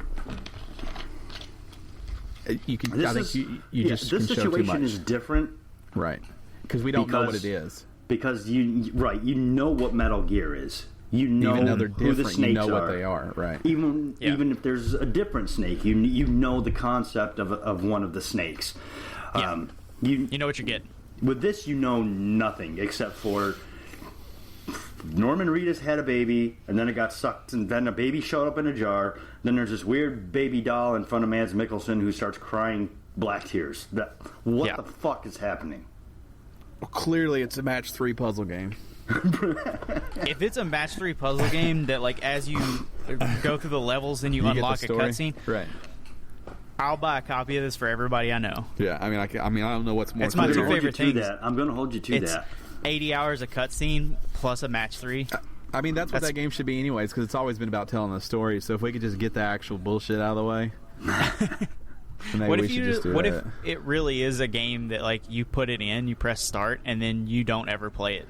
I think you mean what if it's a movie? Yeah. Like, what if he just made a movie? Because clearly that's what he wants to do, is tell a story.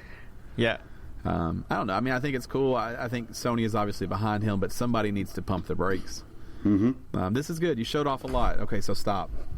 Like, yeah. This is good. Now let it sit and let people speculate. You don't want to become the last Guardian. Now why don't we stop working on trailers and cutscenes and a couple cutscenes for trailers, and let's actually start working on the game. I don't need the baby to wink at me anymore. Like, let's move on. I think the next thing we ever need to see out of that is gameplay. We need to see a tech demo. Show it, like, even if it doesn't show, like, what is happening in the game, show, like, what the game mechanics are. Show someone playing the game or a video of someone playing the game. All right, we got to move on.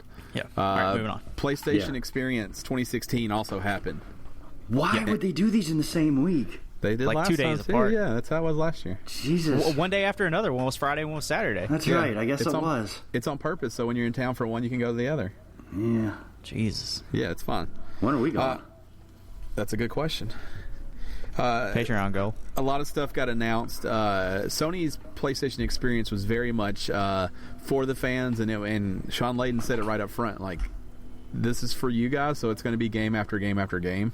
And it was. And it was an overload of games. Like, after I got finished watching, one of my friends texted me, he said, what got announced? And I couldn't even think of something. That's how many things got announced. Nidhogg 2, that's all I can remember. I fucking shut down because so many things got announced. And I was like, lots. Which is a great answer when someone asks you what got announced. A lot of stuff. But I mean, that's how I felt after, because it was just rapid fire from beginning to end. What got announced? Stop. Fun new games. Lots of stuff. So these are not in order, but I'm just going to kind of read through some of these. We'll talk where we need to. So it did open with The Lost Legacy, the next Uncharted. I can't wait for this. So it is standalone single-player DLC. That seems weird. So it is like, included with the season pass. Right. So it's like the Left Behind for The Last of Us. It can be played by itself. Mm-hmm. But it is standalone. I thought the trailer for that showed too much in what might be an hour, because they were careful to say it is a chapter. Mm-hmm. The chapters in Uncharted are like 1 to 2 hours, so if you just showed me 6 minutes of the 2 hours. No, but they also said that it is longer than Left Behind, Left Behind. Yeah, but that which is like 4 hours. Shorter than Uncharted 4. Right. So we'll have to see where that lands.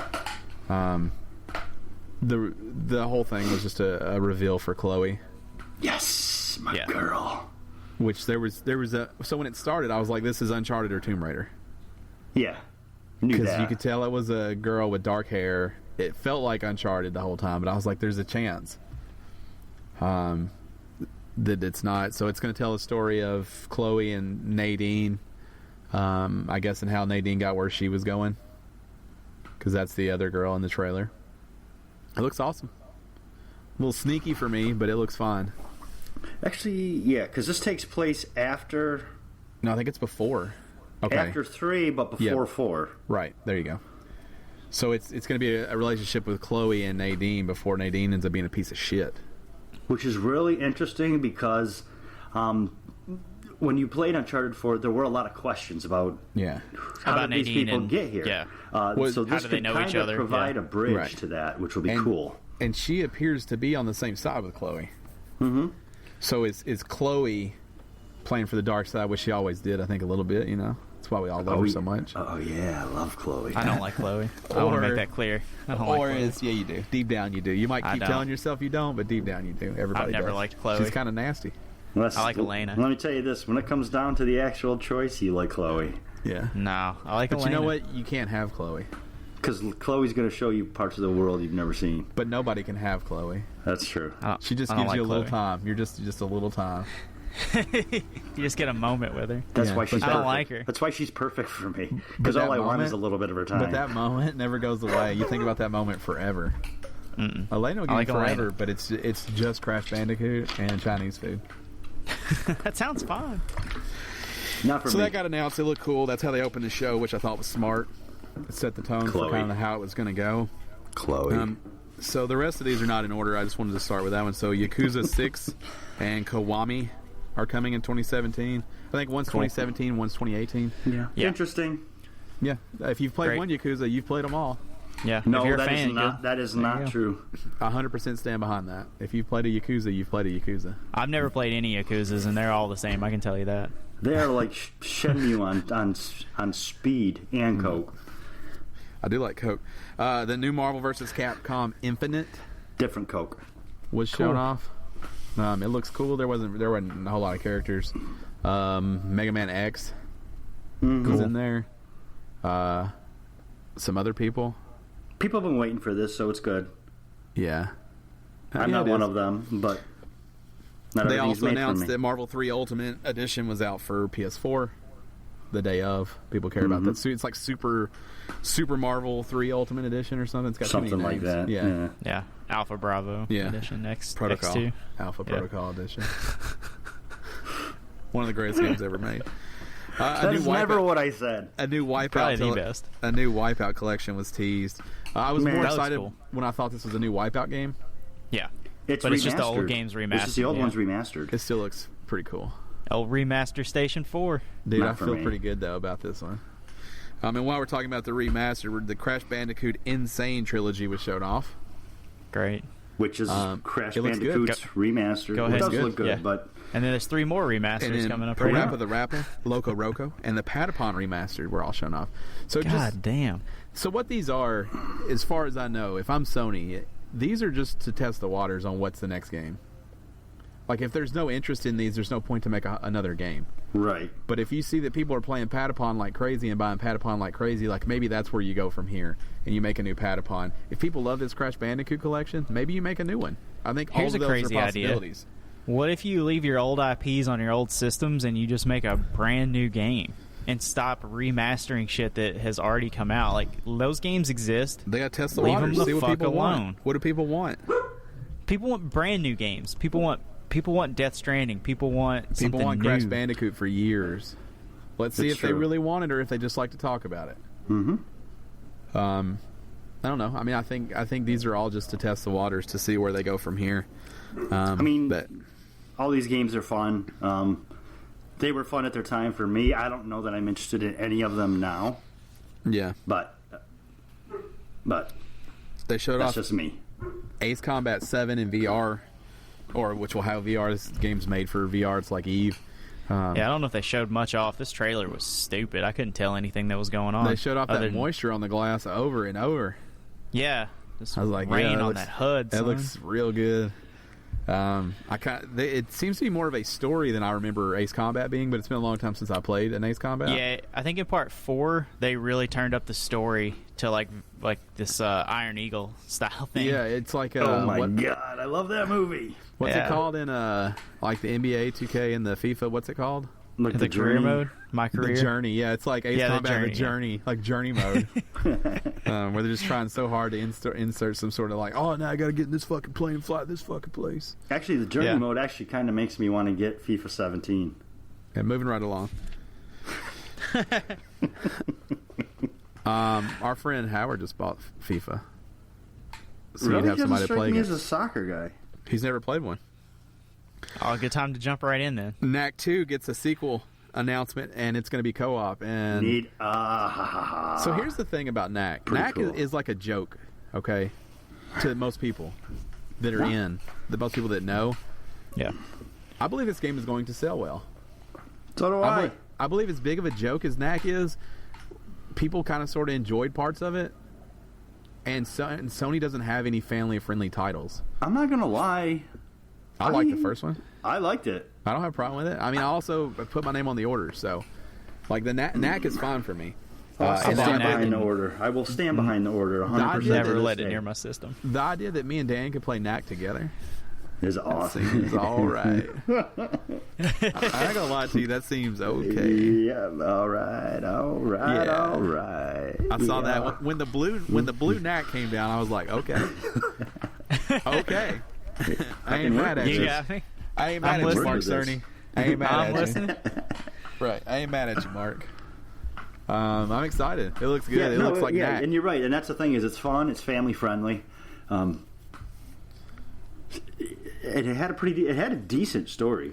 Well, it sold fucking gangbusters because there's nothing. It was else the out. only Well, game. there was nothing else out, but Right. So, but the thing is, there are people who are at least invested in the story a little bit. right. Yeah. I think they come out. I think that game comes out at like $40. It fucking just. I think it goes Destroys. It will destroy. Yep. As much as it's a kind of like an insider PlayStation joke, it's also a game that everybody played. Yeah. And like, I don't know, it looked fucking fun to me. It looks like stupid fun. Like, I want to smash shit with Dan. That looks all right. What if you can Smash smash Dan? That seems okay too. It'll happen by accident. Yeah. Yeah. More than likely. That game looks fun and Especially when I'm just wait till I'm giant. and like I Not said, me. like for the jokes, it got huge applause. Uh huh. Like even though it's like it's like a meme almost, but like people like you remember it, you think about it. Yeah. And it wasn't terrible. I mean, we both finished it. Yeah. It Yeah. was all Finished right. it. Yeah. It was all right. I mean, there's plenty of games I've played that I've never finished that I thought were decent. Matt will appreciate this comment. I didn't finish The Last of Us. I did finish Yeah, I know. Knack. That blows my mind. Soak that up real quick. Soak that in. Raven will be a playable character in Gravity Rush 2, which is something a lot of people have been requesting. Gravity Rush, okay game. You know, people aren't excited about it, I would say, but people seem to be excited to play as Raven. Yeah. They showed off a new GT Sport trailer, which looked like Gran Turismo. Looks great. VR support is probably the biggest announcement there. Is it's not a separate game for VR. It's the same game Right. with VR support. It is VR support. It is HDR, and it is 4K. Not native 4K, I don't believe. I don't think anything is technically native 4K on PS4 Pro. The Parappa, Loco Roco, and Patapon will all be native 4K. Yeah, I think everything's upscaled for PS4 Pro. I mean, they said native 4K for those, so I don't think so. Yeah, It they can said do- that. it I can think do there's some native. research that came out about 2 weeks ago that says that technically On everything Reddit? is at best. No. On Reddit? I think like Forbes or somewhere. Everything is at best 2K and via upscaled Reddit? to 4K. Via Reddit. Possibly, yeah. Yeah.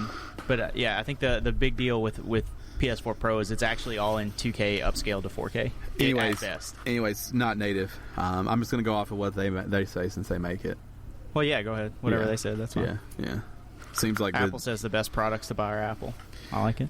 I mean, if they're saying it's native 4K, I'm gonna assume it is because they've been sued before for the things they said, and it seems like you wouldn't want to go that route. And they made a point to say that those were in native 4K. Capable of native 4K because of the console doesn't mean the game The is Xbox native. One S is in also 4K. says the only console with HDR. Their commercials will say the only console with HDR. Not sure what Well, that means either, because For clearly 3 weeks that was accurate. Clearly the PS4 has HDR, but it says that on every commercial. Even the new ones that run say the only console with HDR. Yeah.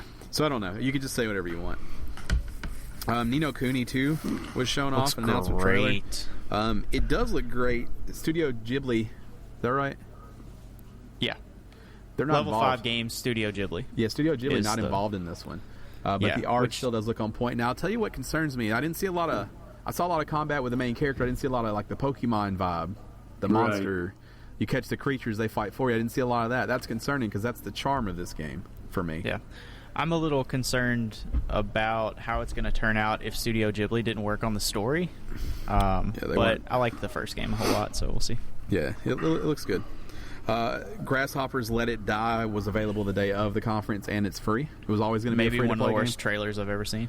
It was always going to be a free-to-play game, so it's not that they did that for PSX. It was always going to be that. It looks fucking weird. It's just some sort of Grim Reaper dude on a skateboard. I don't know what's happening. I'm gonna check it out though. It's free. Why not? Yeah, Vane got showed off. They showed off a weather vane in that game. That game looks great. I for guess. the actual little tease that they showed. I guess they showed some land either building or going away, however you want to look at that. I'm not sure if you build it or if the environment's shaped off the way you play. And then they showed off a sweet weather vane. Looks okay. I guess. I don't know what it is. I don't know what you do. But it's there. Lara Croft Go was out also on Saturday. It does have exclusive PlayStation missions. That's cool, but it's going to be hard for me to want to invest in that when I bought the game for like 9 cents on the Android's App Store. All right, trophies, bro. Trophies. I don't know if I need those. Starblood Arena is heading to PSVR in 2017. It looked fun. It's an arena shooter, spacey type thing. Not like rigs, more like you have ships that you build, and it looked all right. Yeah. Anything with similar. a cockpit is built for VR. You're going to see a lot of these games. Mm-hmm. MLB The Show 17. Here's what I want to say about that. Go ahead. It made me want to play a baseball game. What? Yeah. That Yeah. retro mode looks good. Like, I'm thinking about maybe getting that. It looks Okay. legit. It looks good. And I kind of want to play it, and I kind of do want to turn retro mode on. Yeah, I assume that I'll be getting that because Ricky's such a baseball fan, Yeah. and she plays very few games, but that's one that I think she's I actually thought about that interested too. in, I thought that we could play baseball against each other. You and Ricky? No, I me will and make you. you. Tell you what, I will make you both this promise. If I we will get it, not you'll be get picking it. this up. Oh, damn it! I like the other way. I like what I said. If we get it, you get it. You knew he was going to say that he wasn't going to get it. Next Machina was shown off by Housemarque. Yeah, looks great. Right. So a lot of people are saying, "Is this Matterfall?" Matterfall was renamed. This is not Matterfall. Matterfall's fall is still coming. I still can't say it. God damn, Scott Yeah. Steiner. Yeah, Matterfall is still coming. I don't know why they haven't shut off more about that game. But this is the them and Jarvis, the Defender, creator of Defender. So this is the Housemarque and what's his name? Like something. I don't want to say his first name because it'll be wrong. Try it. Say it. Dean Jarvis, Ed Jarvis. No, Dean Jarvis. Dean, like Kane, but Jarvis. Yeah. So they showed off that. It looks really fast paced. I mean, they do twin stick shooters better than anybody. Yeah. I hope it's And- MP because it looks like a lot of fun. Yeah, I don't know if it is, and I also don't think it's exclusive to PlayStation. If it is, they've only made one game that wasn't exclusive to PlayStation. Like, it's time just to get in bed with Sony at this point, if it's not multi-platform. And then they finished the show with Matt's biggest highlight. The Matt biggest wouldn't- disappointment I don't of think Matt gaming was history. very happy with this. The Last of Us Part 2. Easily the worst decision ever. So I do like that they did a panel. So afterwards, they did but- do a panel. Also, I think so. Just talk about the trailer itself. I thought the trailer looked cool. It looked fine. It was an announced trailer, so it didn't show anything. Right. I was excited for. I knew it was Last of Us whenever it popped on and they showed the truck Firefly in the sign? woods. Well, no. Before that, when they showed the truck in Oh. the woods, like immediately it's Last of Us. And that's what I assumed too. But then Right. so here was my first thought. That's Last of Us. Then my second thought was too many Days Gone. zombies. Too many zombies. I don't need more zombies. I don't need more infected. I thought it was when I 'Cause you first got- saw it. I thought Last of Us. Right. Then I thought possibly we're seeing another aspect of Days Gone. Yeah. And But then the stop sign, like, yeah. but then Correct. the sign came up with the firefly painted on it. I was like, oh no, Yeah, In the it's Last of crowd Us. all So- at once. So I got very excited for a very long time on this trailer. I knew it was Last of Us 2. I've always said I don't want Last of Us 2. But they start off and you see Ellie, right? Like that, the focus of the trailer is Ellie, and she's got blood dripping from her, and she's playing a guitar, and she's singing a song, and she sounds very sad. So immediately I thought, oh shit, she just killed Joel. Like, she just had to kill Joel. Like, that's where this game's gonna go. Like, somehow Joel gets infected and she has to kill him. And I was in. Like, I'm fucking sold if that's where this game goes. If the conflict between the characters is not that they're father-daughter anymore, it's that for some reason Ellie has to, like, become this stronger person by Joel going away, and then she becomes the game, right? The game becomes Ellie. I was in. I was sold. And then Joel comes walking up with a gun, and I'm like, oh shit, Ellie's infected. Joel's gonna kill Ellie. Like, her immunity wore off. Joel has to kill Ellie. I'm in. Like, I'm in even more than the first time, because what a even worse conflict for the character to have to kill his surrogate daughter. Right? Like, what is this game's going to take me on an emotional roller coaster? I'm already about to cry in this fucking trailer. But then they're just fucking buddy. He's like, all right, kiddo, you gonna kill all these fireflies by yourself? Let's go get them. Gung ho. Fuck that. That's stupid. We don't know it's fireflies. That's stupid. Well, clearly they're at a firefly camp. That's what the stop sign is, right? Yeah, but that doesn't mean that doesn't mean anything. They could have been taken over by somebody. So my guess is that the fireflies used to be some kind of medical organization. They tried to create some kind of super antidote or cure to cancer, and they ended up inventing the cordyceps, and we get this very Resident Evil, like, let's go kill the evil corporation shit. It is stupid. This is immediately stupid. I think you're way off base. I don't think that's what we're going to see. I think we're going to see, again, another much more personal journey. Immediately back to where I was. I'm telling you, like, all the way up to the point where Joel made buddy with her, I was sold. Like, I was ready to eat my words. I was ready to, like, love this game. If he had, like, pointed that gun and shot into an empty room and we never knew, I was in on this game until he said, "Are you gonna kill them all yourself?" And she goes, "Well, I think I have to." Yeah, I mean, Fuck you that. don't know what's going to happen, and I don't think it showed off. Did you even watch the trailer, Matt? That is not how that conversation went at all. So, I mean, your concern is one that a lot of people have, and they did do a panel after, and I think the purpose of that panel was at least for Naughty Dog to get their message across. So I do want to read some of the quotes from Neil Druckmann, the director. What is he, producer? I don't know what he is on that. He is Naughty Dog. Yeah. Him and Bruce the are Naughty Dog himself. Right.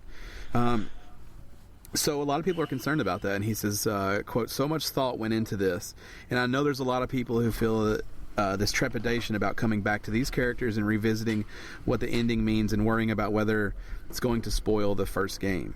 You have to understand, we feel those things as well. No one loves these characters more than we do, and we would not do this if we didn't feel like we had the right idea. The part 2 is really doubling down on that to say that we believe in this so much, we're not trying to avoid it." And I mean, I think that's the key. Like, as passionate as you feel about it, they feel 10 times more passionate because it's their baby. So, I mean, he ends it by saying a lot of stuff, but he just says, "Trust us. Like, we're not going to fuck this up. We love this more than you do." I want to talk about one thing that Last of Us did with their last baby, Uncharted, or the Naughty Dog did with their last baby, which is Uncharted. The Naughty Dog had a great thing with Last of Us where it wasn't a happy ending, right? The game ended and it fucking sucked. Everything in that game sucked. Like it was a good game. Every part of that story left you feeling like dirty and bad, and nothing was good in that story. Like, it was very real life. Everything sucked, and you just had to deal with it. Last of Us 2, you don't know. You don't know from a 15-second teaser that it's not going to be. But I just played their last game that came out from their last baby that they cared so much about, and it was happy ending and little nice pretty bow on top. Though. There's a little pretty bow on top of everything, and nobody died, nobody had to die, and everything. Uncharted was always happy, though. My fear is that The Last of Us is going to be like, they love it so much, and they want the fans to suck their dicks so much that they won't kill anybody that's important. They won't take those chances on that story, and it will be this nice, pretty little bow. Durka, go on your way, take a little pat on the head. Ellie's a good little girl, and Joel's her daddy. Like, well, I don't want that. I want them to die. I didn't get anything from 15 seconds. Considering that they've, Joel's been a part of that apocalyptic world for so long. Ellie was born into it. She doesn't know anything but misery. I don't think you can take that misery and the heartlessness of the world and the cruelty of the world out of that universe and have a Last of Us game. So I don't think that is... I'm not sure that that's a legitimate concern, Matt. A self-righteous crusade against the Fireflies, to me, ruins that story. We gotta kill the Fireflies. I don't want to kill anything from that trailer. I just don't. I think it's all speculation. And this game, again, probably 2019. Right. I feel the same way. Like, stop showing it. You announced it. We're done. Like, I don't want to see that game again until you have something to show me. Yep. Agree. 100%.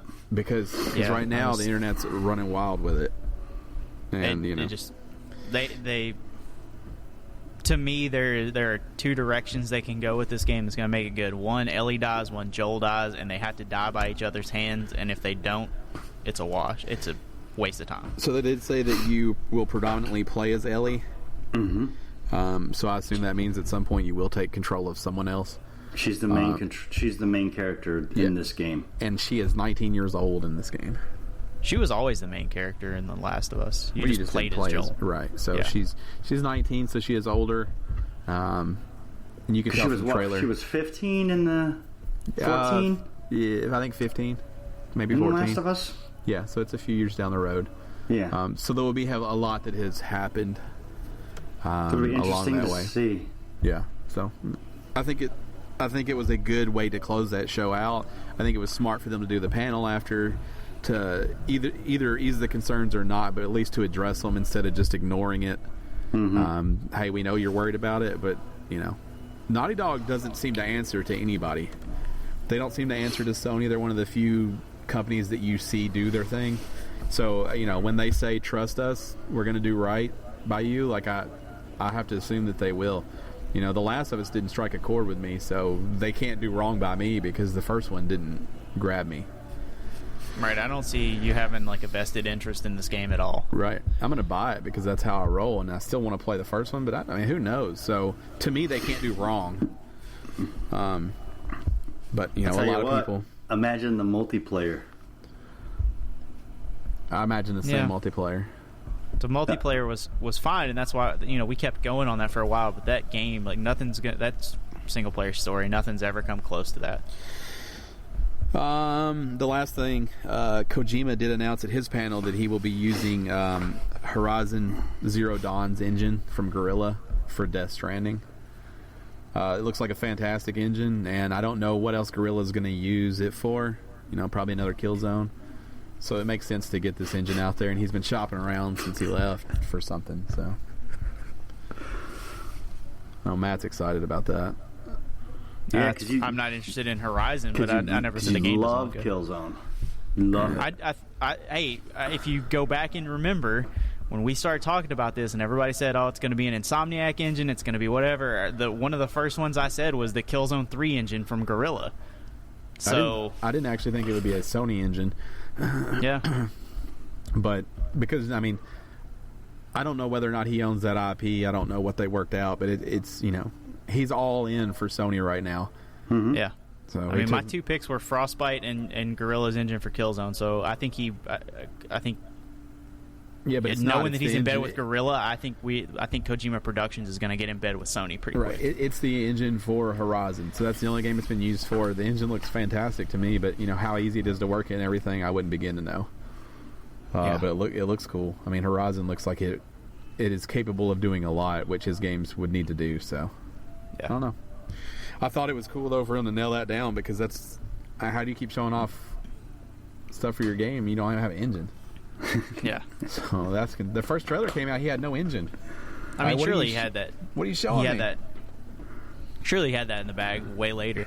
Yeah, now, what's really cool with this is if he's using the same engine, is Horizon going to have some Death Stranding nods, and is Death Stranding going to have some Horizon nods? Kojima likes to put things like that in his games. It's real meta. They're just one game. Damn. It's always just been one game. That's the only way I'll play Horizon. Horizon's going to be great. I have no you and your interest in pride can sit on the floor and watch me and Dan play The Last of Us Part 2 and Horizon. That's right. Because it's going to be fucking good. All right, we got to move on. We're running long.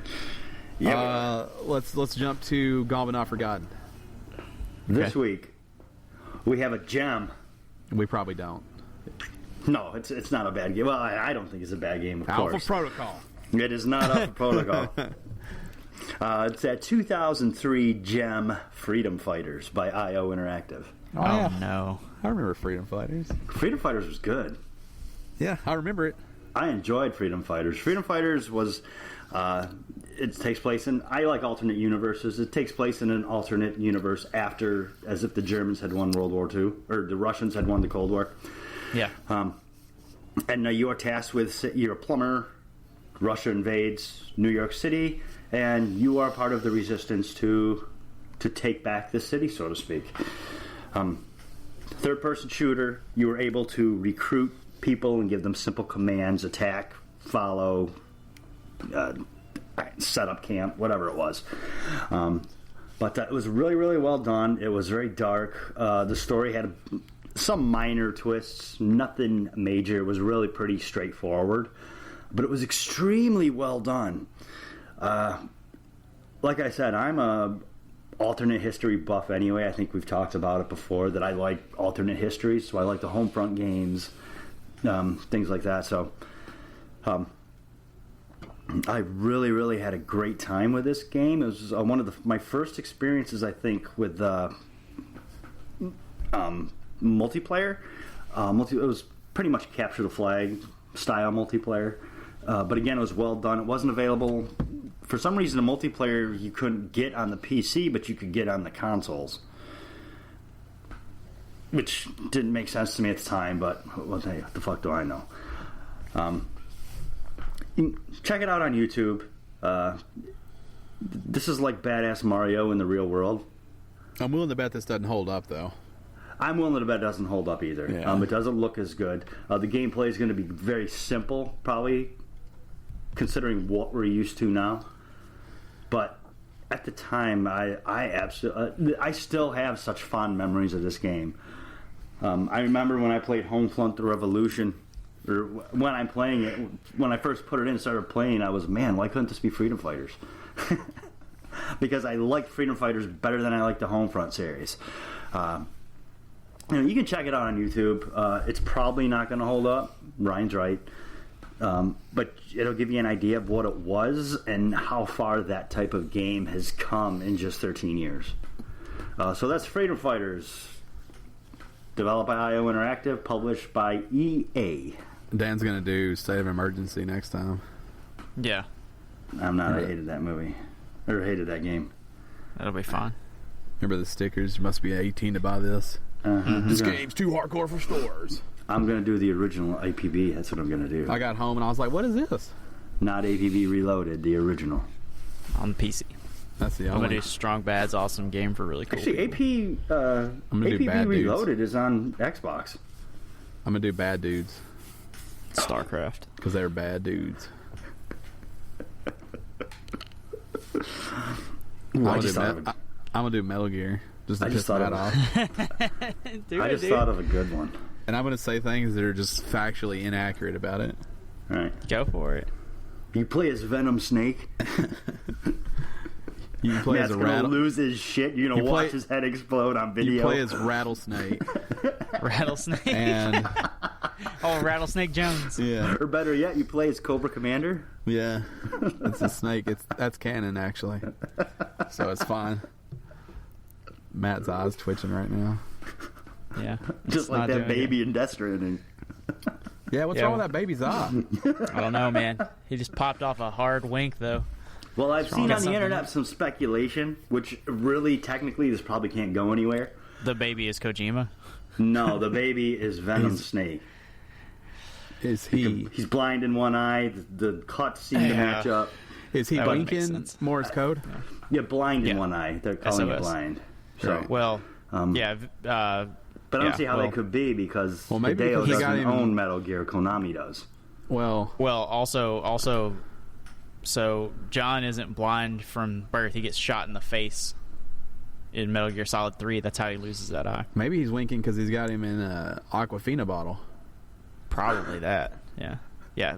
Big Boss loses his eye from a gunshot, like, right there, point blank. Okay, I really don't care. I was just telling you what I read on the internet. Oh, okay. Well. Reddit? Was It wasn't via Reddit, no. Okay. No. But apparently, Via- like, the scars match up and there's something else. And It could be like a little nod to the character, but it Del wouldn't be the Toro's same got character. a hell of a scar on his forehead. I didn't know his Yeah. name was fucking John either. So Yep, John is Big Boss. His friends call him Johnny. Now, 5. body in Metal bag, Gear, Johnny. That's Johnny 5.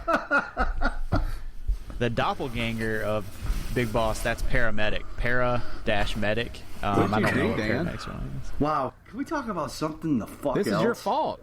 It's not. All I did was say. We were almost finished. Oh, read a line that he's Cobra Commander. Turns out he's John. I get it. And I don't care about... He's a snake from Harry Potter. And I don't care about medical practitioner, whatever the fuck his name is. I don't give a shit. What a good name for a character. Medical practitioner. Medical - practitioner. Yeah. Is that what it was? Yeah. No, it was medevac. Paramedic. Yeah, paramedic. Medevac. With a K. Yeah. Yeah. That sounds like a shitty Transformer. The original Metal Gear boss names are so good, like Shoot Gunner and wow, was it Black Ninja? Like they're real good. Man. Oh yeah, and fucking Alpha Protocol sucks, but fucking we can have fucking Shoot Gunner in a fucking game. But Gun Kill, great boss. You know, it was back in the day. It was the '80s, man. Just who gives a shit? Just carry on, Ryan. Let us know. Solid Snake was originally a euphemism for a hard penis, by the way. Let us know. It still is. Let us know what you think, what you thought of the VGAs, what you thought of PSX. Podcast at Gamestitch.com, or follow us on the social medias and let us know on there. At Game_Stitch. You can find me at Podcast Ryan. You can find Dan at Shirtless Dan, and you can find Matt at Goddammit Matt. Talk about what you loved, what you hated, or just talk about us. Whatever. Doesn't matter.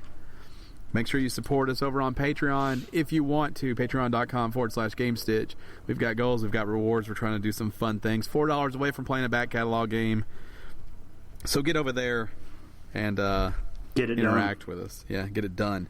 Get that shit done. And most importantly, thank you to everybody that listens to this podcast every week and all the interaction we have on Twitter and the people that you let know about us. Because without you guys, we couldn't do it. It's quite true. Yeah. I mean, we could, but then we'd just be talking.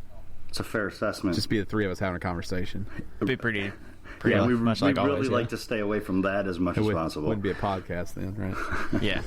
So, thank you guys. Because then we have to listen to Matt talk about John and So, actually... I really don't understand the problem there. You guys have Medivac. Ed Snake. Ed Snake. His real name's Ed. He's the cousin of John. Right. He's related to Ralph. Once removed, it's complicated. And Ralph is his clone. Nader? Is there any other Ralph? It's the only one Machio, I guess. Ralph Wreck-It. There is Wreck-It.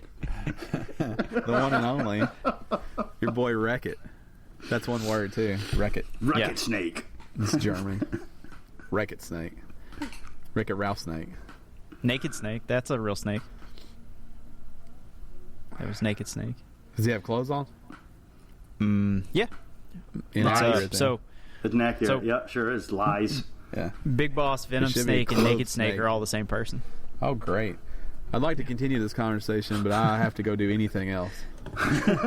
So, be sure to send me some links for where I can catch up on my Metal Gear history. No, this has been episode 203 of the official Gamestitch Podcast. Thanks for joining us, guys, and we'll be back same week.